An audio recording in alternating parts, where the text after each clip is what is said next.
affordable.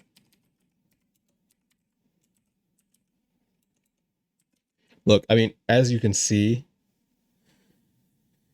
I haven't even really started talking about what the project is, and we already have, all of these basically demands. A way to think about it as a developer is, and as a product manager, because in these one person type projects, you kind of have to service both.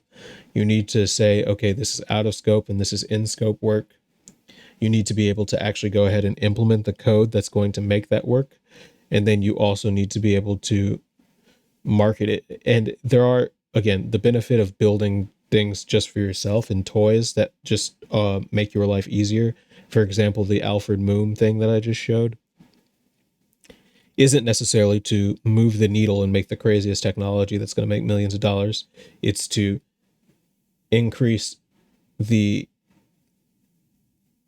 enjoyfulness of one person's life when that one person also happens to be yourself.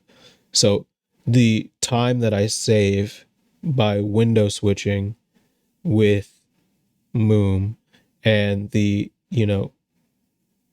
value that I get out of a lot of the apps in the Obsidian space are apps that people just built because they have a problem that they needed solved. They were like, oh, I needed something to do with getting all of my tasks across Obsidian. Or I found this one plugin that I've been playing around with on my personal vault that allows you to take a folder note and just automatically make a table of contents out of it.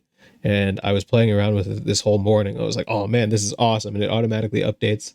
And you can see in the bottom section that the author of the plugin wrote this huge thing about like, oh, why not just use this more popular plugin?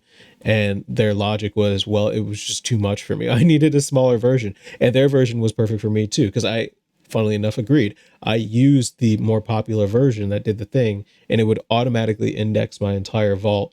And I didn't really want that to happen. I kind of wanted a way to pick and choose which folders would have table of contents, because my structure is laid out in a certain way that I kind of prefer, right? Because it works for me.